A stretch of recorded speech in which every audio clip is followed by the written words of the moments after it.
ನಾನು ನಿಮ್ಮ ಪ್ರೀತಿಯ Suma Kiran. Welcome to Suma Kiran 22 my YouTube channel. So ನಾನು ಇವತ್ತು ಸೋಯಾಬೀನ್ ಮತ್ತು ಹೂಕೋಸು ಯೂಸ್ ಮಾಡಿಕೊಂಡು ಪಲಾವ್ ಮಾಡ್ತಾಯಿದ್ದೀನಿ. ಸೊ ಇನ್ನು ಯಾವ ಥರ ಮಾಡೋದು ಅಂತೇಳಿ ನನ್ನ ಸ್ಟೈಲಲ್ಲಿ ನಾನು ತೋರಿಸ್ತಾ ಇದ್ದೀನಿ. ಸೊ ನೋಡಿ, ಸಪೋರ್ಟ್ ಮಾಡಿ, ಲೈಕ್ ಮಾಡಿ, ಶೇರ್ ಮಾಡಿ ಅಂತ ಹೇಳ್ತಾ ಬನ್ನಿ ನೋಡೋಣ. ಸೊ ಸೋಯಾಬೀನ್ನ ನಾನು ಈ ಥರ ಬಿಸಿನೀರಲ್ಲಿ ನೆನೆಸ್ಕೊಂಡು ಇಟ್ಕೊಂಡಿದ್ದೀನಿ. ಮತ್ತು ಇದಕ್ಕೆ ಹೂಕೋಸನ್ನ ಬಿಸಿನೀರಲ್ಲಿ ಒಂದು ಸ್ವಲ್ಪ ಅರಿಶಿನ ಪುಡಿ ಹಾಕಿ ಅದನ್ನು ಕೂಡ ನಾನು ಚೆನ್ನಾಗಿ ನೆನೆಸ್ಕೊಂಡು ಇಟ್ಕೊಂಡಿದ್ದೀನಿ. ಇದಕ್ಕೆ ಬೇಕಾದಂಥ ತರಕಾರಿ ನಾವು ಯಾವುದೇ ತರಕಾರಿನಾದರೂ ಅದರಲ್ಲಿ ಇನ್ಕ್ಲೂಡ್ ಮಾಡ್ಬೋದು. ನಾನು ಸ್ವಲ್ಪ ಮಾಡಿದ್ದೀನಿ, ಆಮೇಲೆ ಹೋಗ್ತಾ ನೋಡ್ತಾ ಹೋಗೋಣ ಏನೇನು ಮಾಡಿದ್ದೀನಿ ಅಂತೇಳಿ. ಈಗ ಒಗ್ಗರಣೆ ಹಾಕ್ಕೊಳ್ತಾ ಇದ್ದೀನಿ. ನೋಡಿ, ಈ ತರಕಾರಿಗಳು ನಾನು ಯೂಸ್ ಮಾಡ್ಕೊಂಡಿದ್ದೀನಿ. ಆಲೂಗಡ್ಡೆ, ಕ್ಯಾರೆಟು, ಈರುಳ್ಳಿ, ಒಂದು ಅರ್ಧ ಟೊಮೊಟೊ ಹಾಕ್ಕೊಂಡಿದ್ದೀನಿ.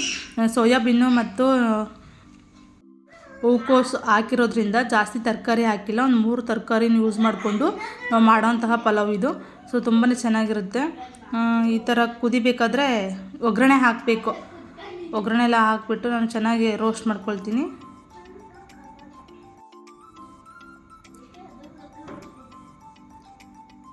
ಈ ಥರ ಫುಲ್ ಫ್ರೈ ಮಾಡ್ಕೊಂಡಾದ್ಮೇಲೆ ಸೊ ನಾನು ಸೋಯಾಬೀನನ್ನು ಕೂಡ ಹಾಕ್ಕೊಂಡು ಸ್ವಲ್ಪ ಅದಕ್ಕೆ ಉಪ್ಪನ್ನು ಕೂಡ ಹಾಕ್ಕೊಂಡು ನೀಟಾಗಿ ಫ್ರೈ ಮಾಡ್ಕೊಳ್ತೀನಿ.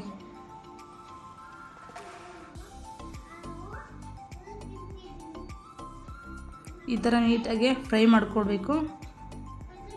ಫ್ರೈ ಮಾಡ್ಕೊಂಡಂದರೆ ಸ್ವಲ್ಪ ಉಪ್ಪು ಹಾಕಿದ್ರೆ ಬೇಗ ಸ್ವಲ್ಪ ಉಪ್ಪೆಲ್ಲ ಹಿಡಿಯುತ್ತೆ, ಟೇಸ್ಟು ಚೆನ್ನಾಗಿರುತ್ತೆ ತರಕಾರಿಗೆಲ್ಲ ಅಂಥೇಳಿ ಪುಡಿ ಉಪ್ಪನ್ನ ಸ್ವಲ್ಪ ಆ್ಯಡ್ ಮಾಡ್ತೀನಿ. ಅದಕ್ಕೆ ಸ್ವಲ್ಪ ಪಲಾವ್ ಎಲೆ, ನಾವು ಸ್ಟಾರ್ಟಿಂಗ್ ಪಲಾವ್ ಎಲೆ ಹಾಕಿಲ್ಲ, ಅದು ಮರ್ತೋಗಿತ್ತು. ಸೊ ಅದಕ್ಕೆ ಪಲಾವ್ ಎಲೆ ಹಾಕ್ಕೊಂಡು ಸ್ವಲ್ಪ ಅಕ್ಕಿ ಎಲ್ಲ ಹಾಕ್ಕೊಂಡಿರ್ತೀನಿ.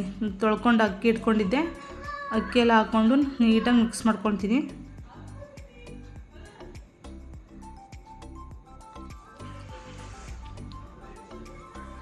ಇದು ಒಂಥರ ಡಿಫ್ರೆಂಟಾಗಿರುತ್ತೆ. ಸೋಯಾಬೀನು ಮತ್ತು ನಾನು ಕಾಲಿಫ್ಲವರ್ಸ್ನ ಯೂಸ್ ಮಾಡಿರೋದ್ರಿಂದ ಈ ಪಲಾವ್ ಒಂಥರ ಡಿಫ್ರೆಂಟ್ ಅನಿಸುತ್ತೆ ಟೇಸ್ಟು. ಹಾಗೆ ಕೂಡ ಚೆನ್ನಾಗಿರುತ್ತೆ. ನಾನು ಬೇರೆ ಯಾವುದೇ ಪೌಡ್ರನ್ನ ಯೂಸ್ ಮಾಡಿಲ್ಲ, ಹೋಮ್ ರೆಮಿಡಿ ಅಷ್ಟೇ. ನಾನು ಖಾರನ ನಾನು ರುಬ್ಕೊಂಡಿರೋದು.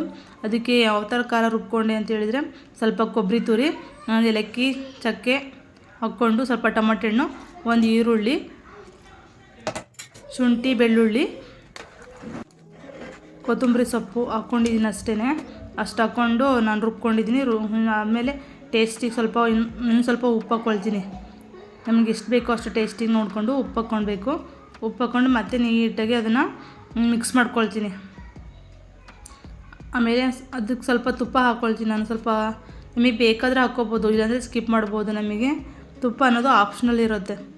ಸ್ವಲ್ಪ ಇನ್ನೂ ಸ್ವಲ್ಪ ಅರಿಶಿಣ ಪುಡಿ, ಲಾಸ್ಟಿಗೆ ಸ್ವಲ್ಪ ಅರಿಶಿಣ ಪುಡಿ ಹಾಕಿಬಿಟ್ಟು ಸ್ವಲ್ಪ ತುಪ್ಪ ಹಾಕ್ಕೊಂಡು ನೀಟಾಗಿ ಮಿಕ್ಸ್ ಮಾಡಿಕೊಂಡು ಸ್ವಲ್ಪ ಕುದಿ ಬರೋ ತನಕ ಒಂದು ಸ್ವಲ್ಪ ವೇಟ್ ಮಾಡ್ತೀನಿ. ಆಮೇಲೆ ನಾನು ಕ್ಲೋಸ್ ಮಾಡ್ತೀನಿ.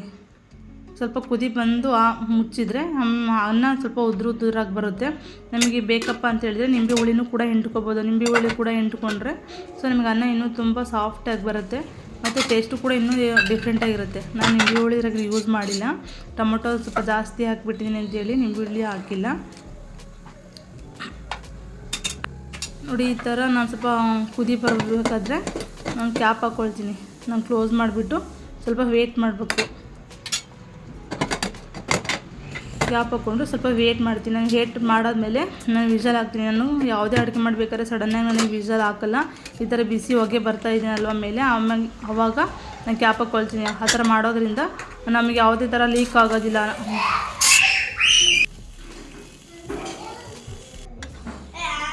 ಒಂದೆರಡು ವಿಷಲ್ ಹೊಡಿಸ್ತೀನಿ. ಹೊಡ್ಸಾದ್ಮೇಲೆ ವಿಷಲ್ ಆಯಿತು.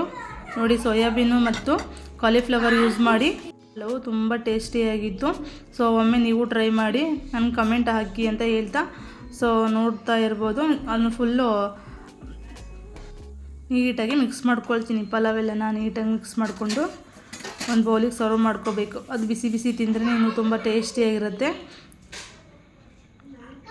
ಈ ಥರ ಬಂದಿರುತ್ತೆ ನೋಡಿ, ಎಷ್ಟು ಚೆನ್ನಾಗಿ ಸಾಫ್ಟಾಗಿ ಬಂದಿದೆ.